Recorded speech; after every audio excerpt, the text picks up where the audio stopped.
Howdy y'all, it's a fine Thursday morning here at Barstow. Caden, what's with the whole country thing? Well, don't you know that it's Spirit Week for this week's winter formal on Saturday from 8 to 11 p.m.? Today is country versus city, and you can see which side I'm on. Tomorrow is night in, which means PJs. Speaking of, the winter formal is a $10 admission fee, and if you're bringing a non-Barstow student, make sure to fill out the guest Google form. We have some fun news this week, and we'll get into it more after the intro.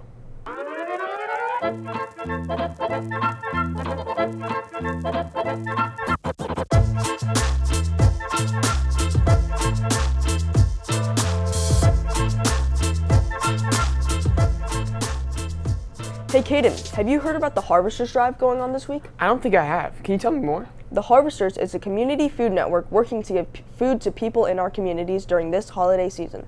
In the hallways, there are bins for each grade level to put canned food in. That is so awesome. Another organization doing good for our community is the Wayside Waves Animal Shelter. Will actually made a piece about them. Let's check it out. Wayside Waves has a program called No More Bullying that goes out to local schools and teaches kids about how to be humane, have self-control, practice responsibility, integrity, and compassion, both with animals and with people. So it ties in some of the anti-bullying concepts we would normally talk about with kids, practicing empathy and compassion, and then transferring it to animals. The first day of the lesson, just an educator comes in, but the subsequent days, Tuesday through Friday for us, the students were visited by a companion animal. So we had 2 different classrooms with 2 different dogs in the 4th grade every day. The kids got to experience the lessons with the educator. Sometimes the dog would walk around the room and the kids would have the opportunity to do 3 pets as the dog walked by. At the end of every lesson, the educator would allow the students to come up and do a trick for a treat with the dog, so they each had an opportunity to do that. I was able to sit in on the lessons a couple different days, and the kids were so excited. The classroom was electric. They were very good listeners and really engaged in the material. I think it provided an opportunity for the kids to hear some of the same concepts we talk about in counseling, but in a different way and with a cute, adorable dog in the room. Astounding piece. In other news, a huge congratulations to Hattie and Elliot, who went 4-2 in prelims in the last debate tournament. Wait, did you say 4-2 or 14? I said 4-2, but why do you ask 14? Well, I was told that the PSAT scores come out on November 14th, today, so be on the lookout for your results. Wait, what even is a PSAT? Well, basically, it's a really important test, just like first semester finals. On Monday, December 16th, there will be math in the morning and language in the afternoon. Tuesday is just history. Wednesday is science and English, and Thursday is electives or makeups. Look at Dr. Kramer's email for more information. Did Dr. Kramer ever play basketball? I don't know. Great question, though. You want else have some great questions? Will Robert's piece about basketball questions? Yes, let's roll it.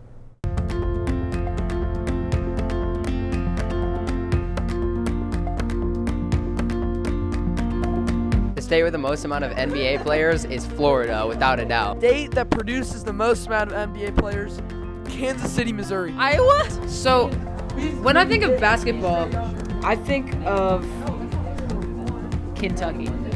Texas. New York. The state that produced the most NBA players is probably Philadelphia. The state that produces the most NBA players besides Philadelphia, because that's not a state, is California. LA. Vancouver. California. New York. New Jersey. I heard New Jersey got like really good high school hoopers. New York. I'm not much of an NBA fan.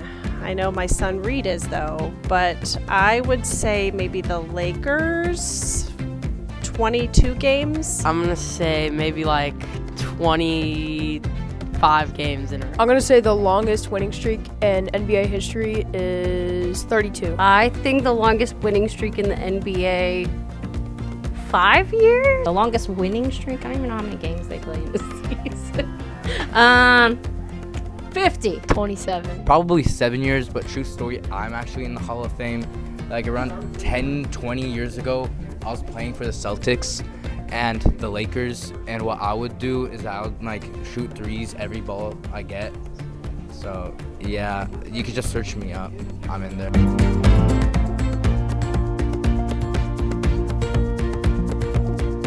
So I have no idea. I've never watched an NBA game in my life. So I'll have to guess. My guess is 54. 54 years before you can. After you retire, you need to be at, like, if you retire like 35 years, which I think is reasonable, like 40, you need to be at least like 80 to be a Hall of Famer. Yeah. So like 54 years at least, maybe 55, but that's like depends on if it's spring or fall when you retired. I agree. 3 years. 15 years. I was gonna say 15, so I'll be different and say 17. 3 years. 16 years. 13 years. 5 years. 3.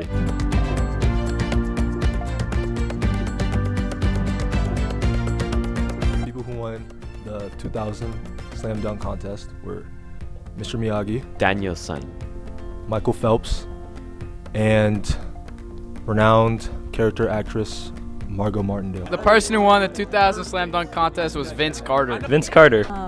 Let me just think back. The player that won the 2000, like the year? 2000 Slam Dunk Contest. Yep. So I am remembering 2000 really well. And I'm remembering Vince Carter putting on a legendary show and winning the contest. It was definitely the greatest basketball talent of all time, Vince Carter. Wowzer, Will. What an astonishing piece. I'm simply flabbergasted by all the different answers. Wait, where'd the hat go? I don't know, but one thing I do know is the code today. Drive. That's spelled D, R, I, V, and E. Have the most spectacular, Most wonderful, most jaw-dropping, most jubilant, and most breathtaking day, Barstow.